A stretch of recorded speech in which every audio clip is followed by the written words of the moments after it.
दोस्तों, परी कथा की इस श्रृंखला में इस कहानी का नाम थंबलीना है।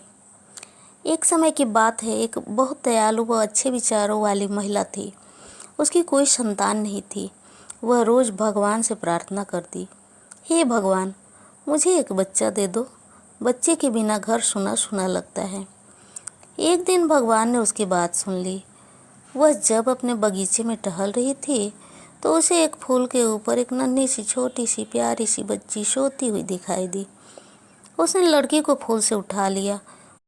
वह लड़की को देखकर हैरान थी, क्योंकि वह सिर्फ उसके अंगूठे के बराबर थी।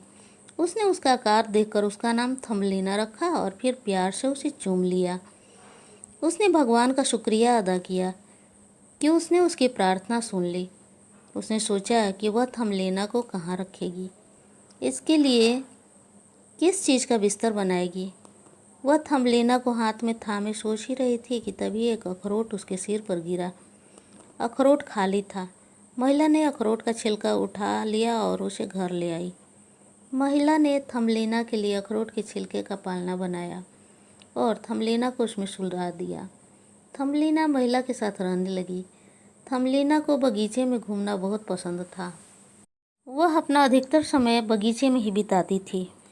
जल्दी ही उसकी बगीचे के निवासियों जैसे झिंगुर, टिड्डा, तितली, चींटियों और मधुमक्खियों से दोस्ती हो गई। वह उनके साथ खेलती कूदती, नाचती गाती और ढेर सारी मस्ती करती। एक दिन थंबलीना अपने दोस्तों के साथ खेलने कूदने में मस्त थी कि तभी एक भद्दा सा मेढक उसके सामने आ खड़ा हुआ। वह थंबलीना का रास्ता रोककर खड़ा हो गया। वह जिधर भी जाती, मेढक उसका रास्ता रोककर खड़ा हो जाता। मेढक की यह हरकत देखकर थंबलीना को बहुत गुस्सा आया। उसे मेढक की मंशा पर भी संदेह हो रहा था, इसलिए वह थोड़ी डर भी गई थी। पर अपने डर को छिपाते हुए वह मेढक से बोली, तुम मेरा रास्ता रोककर क्यों खड़े हो? मेरे सामने से हट जाओ, मुझे अपने दोस्तों के साथ खेलना है। मेढक थंबलीना की सुंदरता देखकर हैरान था। वह बोला, ऐ लड़की, तुम मेरे साथ चल, मैं तेरी शादी अपने बेटे से करूँगा। नहीं, कभी नहीं, कहकर थंबलीना ने भागना चाहा, पर मेढक ने जल्दी से फुदक कर उसे अपने मुंह में पकड़कर बंद कर लिया। वह थंबलीना को उसके घर के पास स्थित तालाब पर ले गया और उसे एक कमल के फूल के पत्ते पर छोड़ दिया। वह थंबलीना से बोला, मैं अभी अपने बेटे को बुला कर लाता हूँ। तुम कहीं जाना मत, यहीं पर बैठी रहना, समझी? थंबलीना डर के मारे रोने लगी। उसके रोने की आवाज़ सुनकर तालाब की मछलियाँ वहाँ पर आ गईं। वे थंबलीना को असहाय देखकर दुखी हो गईं। उन्होंने उससे रोने का कारण पूछा। थंबलीना ने पूरी बात बता दी। मछलियाँ बोली, तुम चिंता मत करो, हम कोई उपाय सोचती हैं। कुछ देर सोचने के बाद उन्हें एक उपाय सुझाई दिया। मछलियों ने मिलकर कमल के फूल के तने को कुतर दिया, जिससे पत्ती फूल से अलग हो गई और पानी में बह चली। थंबलीना अभी भी रो रही थी और सहायता के लिए चिल्ला रही थी। उसकी एक दोस्त तितली उस समय वहाँ से होकर उड़ रही थी। उसने थंबलीना की आवाज़ सुनी तो उड़ते उड़ते उसके पास गई और बोली, थंबलीना, तुम रो मत, मैं अभी झिंगुर को बुला लाती हूँ, वह तुम्हारे लिए अवश्य कुछ करेगा। यह कहकर तितली तुरंत झिंगुर के पास गई और उसे थंबलीना की मदद के लिए कहा। झिंगुर तुरंत तितली के साथ तालाब पर गया और उसे अपने साथ अपने घर ले आया। उसने थंबलीना को पत्तियों के बीच छिपा दिया। थंबलीना ने उसको धन्यवाद देते हुए कहा, दोस्त, आज तुम मुझे न बचाते तो न जाने मेरा क्या होता। मैं तुम्हारा शुक्रिया किन शब्दों में अदा करूं? अरे, क्या अपनी दोस्ती के लिए मैं इतना भी नहीं कर सकता? तुम्हें धन्यवाद कहने की कोई ज़रूरत नहीं है, झिंगुर ने कहा। फिर उसने थंबलीना को खाने के लिए शहद दिया। उसने कुछ दिन तक तो थंबलीना को अपने पास रखकर उसकी देखभाल की, पर कब तक उसे अपने पास रखता। एक दिन वह थंबलीना को फूलों के बगीचे में एक फूल पर छोड़ आया। थंबलीना वहीं पर रहने लगी। वह गर्मियों भर वहीं रही। वह शहद और फूल का पराग चखकर अपनी भूख मिटाती और ओस की बूंद से प्यास बुझाती। वहाँ पर उसकी कई कीट पतंगों से दोस्ती हो गई और उनके साथ हंसने बोलने व नाचने गाने लगी। उसका जीवन एकदम मज़े से चल रहा था। पर गर्मियां बीतने के बाद पतझड़ और फिर ठंड का मौसम आने के कारण थमलीना का जीना दुष्कर हो गया। फूलों के पत्ते, पंखुड़ियाँ आदि झड़ गए। थमलीना के साथियों ने फूलों को छोड़कर जमीन के अंदर शरण ले ली। थमलीना को भी फूल को छोड़ना पड़ा। अब उसके पास रहने का कोई ठौर ठिकाना न था। वह ठंड में ठिठुरती हुई इधर उधर भटकने लगी। एक दिन वह दुखी परेशान होकर ठंड की मार सहती हुई घूम रही थी कि उसकी मुलाकात एक चूहे से हुई। चूहे ने थमलीना को ठंड में ठिठुरते देखा तो उसे उस पर दया आ गई। वह बोला, हे नन्ही लड़की, तुम ठंड में क्यों ठिठुर रही हो? क्या तुम्हारे पास रहने के लिए कोई जगह नहीं है? थमलीना ने उदास होकर कहा, नहीं, मेरे पास कोई जगह नहीं है। तब चूहा बोला, तुम उदास मत हो, मुझे अपना दोस्त ही समझो। तुम चाहो तो मेरे घर चलकर रह सकती हो। थमलीना चूहे की बात सुनकर बहुत खुश हुई और बोली, दोस्त, तुम्हारा बहुत बहुत धन्यवाद। चूहा थमलीना को जमीन के अंदर बने अपने बिल में ले गया। चूहा वहाँ पर अपने दोस्त छुछुंदर के साथ रहता था। चूहे ने थमलीना और छुछुंदर का एक दूसरे से परिचय कराया। फिर उसने छुछुंदर से कहा, दोस्त, मैं तुमसे पूछे बिना थमलीना को यहाँ ले आया। तुम्हें उसके यहाँ रहने पर कोई आपत्ति तो नहीं है?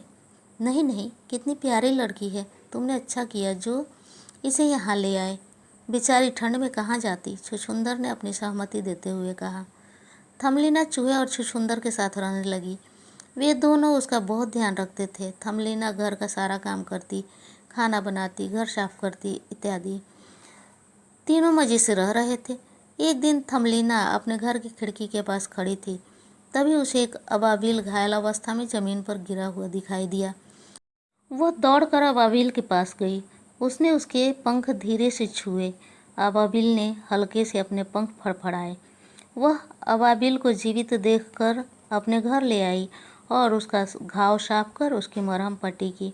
उसकी देखभाल से अबाबिल जल्दी ही ठीक हो गया।